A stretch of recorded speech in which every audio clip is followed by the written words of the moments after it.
semua ya. Baik anak-anak, apakah teman-teman kalian masuk semua? Baik, kalau sudah masuk semua anak-anak, Pak Guru akan memotivasi kalian. Nanti kalian buka link video berikut.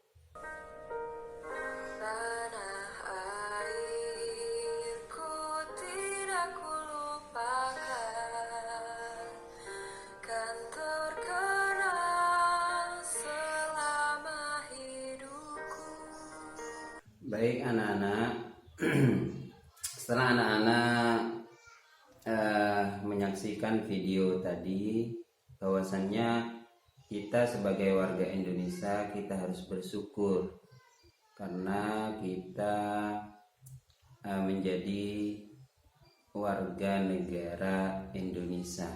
Karena Pak Guru akan mengirimkan link sebuah video, nanti anak-anak analisis karena video ini berkaitan dengan sistem pemerintahan Indonesia. Bentuk pemerintahan adalah pengelompokan negara berdasarkan letak kekuasaan tertinggi dalam sebuah negara. Sebagai contoh, bentuk pemerintahan negara Indonesia adalah Republik Konstitusional, sedangkan sistem pemerintahan negara Indonesia adalah sistem presidensial. Sistem pemerintahan adalah sistem yang terdiri dari berbagai macam komponen, di mana tiap-tiap komponen menjadi satu kesatuan yang tidak dapat dipisahkan dan menjadi satu tatanan yang utuh. Sistem pemerintahan yang dianut oleh Indonesia adalah presidensial, yaitu negara yang dipimpin oleh presiden dan wakil presiden. Presiden dan wakilnya dipilih secara langsung oleh rakyat melalui pemilihan umum.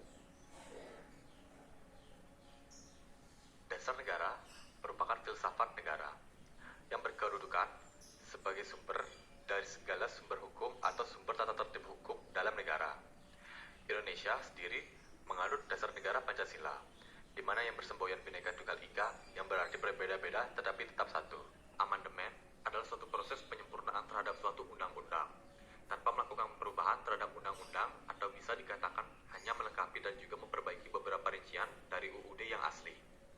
Amandemen UUD 1945 telah dilakukan sebanyak 4 kali yang berlangsung selama 4 tahun berturut-turut, yakni pada 1999, 2000, 2001, dan 2002. Lembaga kekuasaan merupakan bagian dari sistem tata negara yang punya pengaruh dan peranan penting dalam pemerintahan. Lembaga-lembaga ini dibuat dengan tujuan untuk pembagian atau pemisahan dalam tubuh pemerintahan agar tidak terjadi penyelewengan kekuasaan. Di Indonesia ada 3 lembaga kekuasaan. Pertama, lembaga eksekutif. Lembaga eksekutif adalah lembaga yang bertugas untuk melaksanakan kebijakan, peraturan, dan undang-undang yang dibuat oleh lembaga legislatif. Presiden, wakil presiden, dan menteri-menterinya adalah lembaga eksekutif yang menjalankan suatu pemerintahan. Kedua, lembaga legislatif. Lembaga legislatif merupakan lembaga yang mempunyai tugas serta wewenang membuat atau merumuskan undang-undang yang ada di sebuah negara. Adapun contoh lembaga legislatif tersebut meliputi DPD, DPR, dan MPR. Yang ketiga, lembaga yudikatif. Lembaga yudikatif adalah lembaga negara yang tugas utamanya sebagai pengawal, pengawas, dan pemantau proses berjalannya undang-undang dan juga pengawasan hukum di sebuah negara.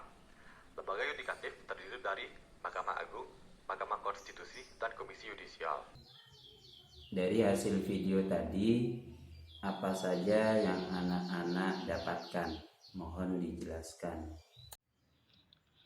Bentuk pemerintah adalah republik, sedangkan sistem pemerintahan presidensial.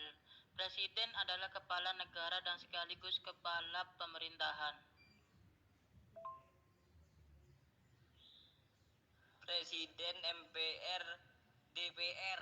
Video tadi bahwasannya sistem pemerintahan Indonesia itu berbentuk republik dan sistemnya adalah sistem presidensial.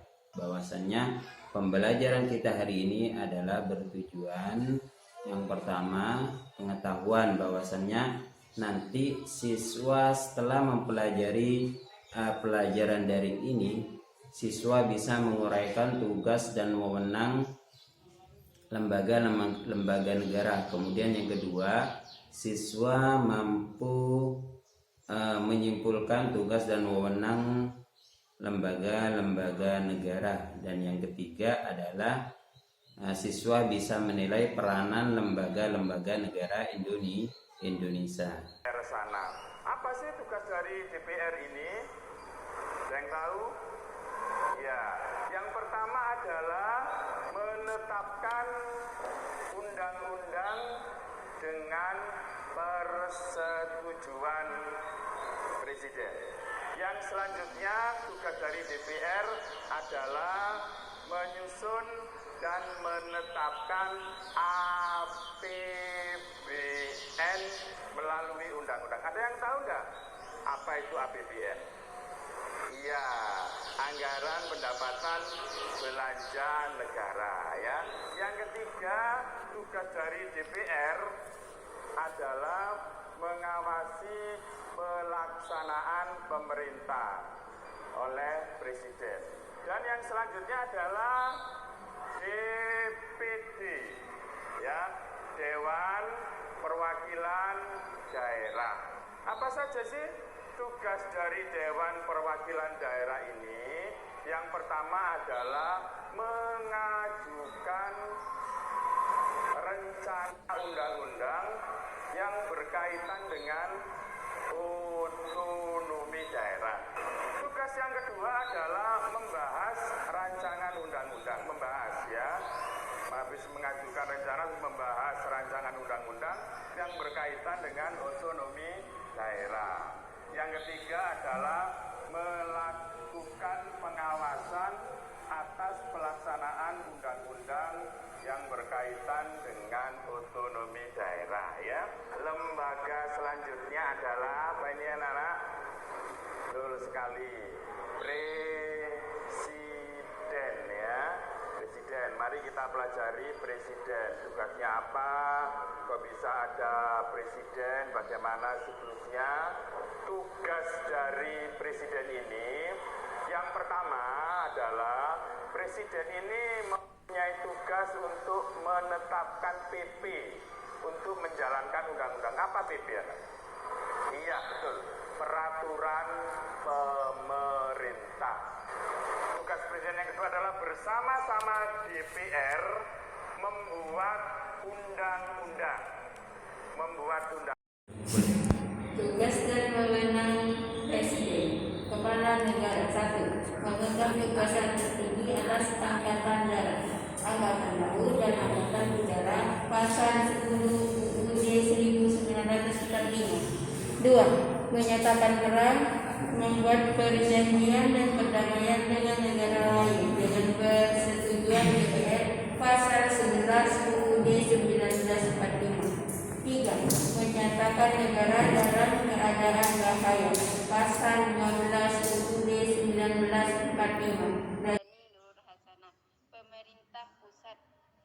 Undang-Undang Dasar 1945 mengatur secara tegas pemerintahan Indonesia, baik pemerintah yang ada di pusat maupun yang ada di daerah.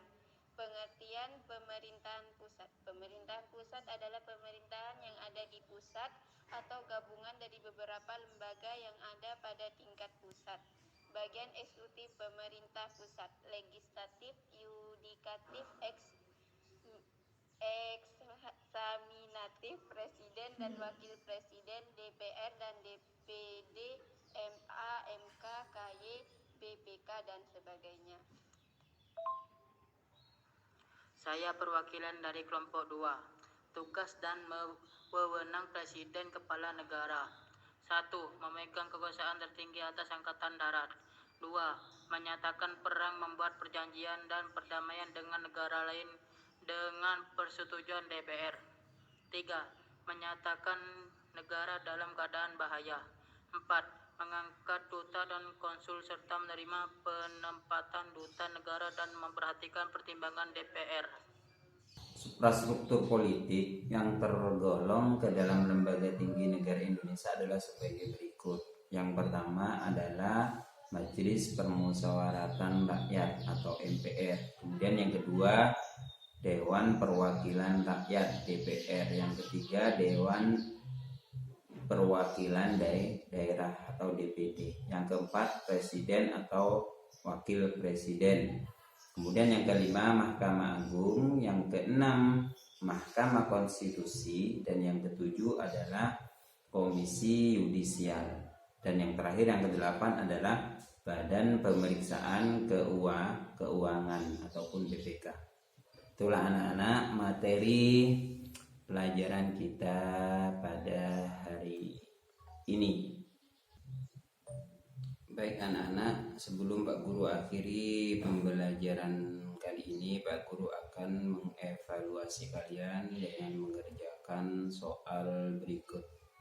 Jadi Pak Guru akan mengirimkan melalui WA Group, anak-anak kerjakan soal berikut. Silakan diisi evaluasi yang telah Pak Guru kirimkan ke grup, kemudian nanti anak-anak kirim ke grup ataupun bisa difoto hasil evaluasinya. Silakan dikerjakan anak-anak, waktunya hanya 5 menit.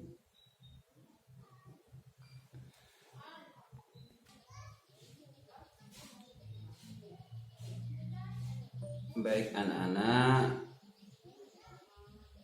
dari hasil evaluasi yang anak-anak telah kirimkan, oleh karena itu Pak Guru juga akan memberikan PR untuk kalian untuk mengerjakan lembar kerja di rumah masing-masing. Nanti setelah pertemuan berikutnya PR tersebut dikumpulkan kepada Pak Guru. Jadi tugasnya dikerjakan di rumah masing-masing.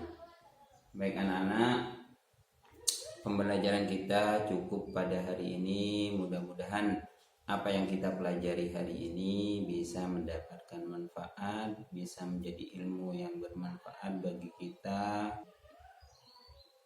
Baik, oleh karena itu Pak Guru akhiri pelajaran hari ini dengan ucapan Alhamdulillahirabbil alamin, dan kita akhiri dengan berdoa. Berdoa masing-masing di rumah, mulai selesai.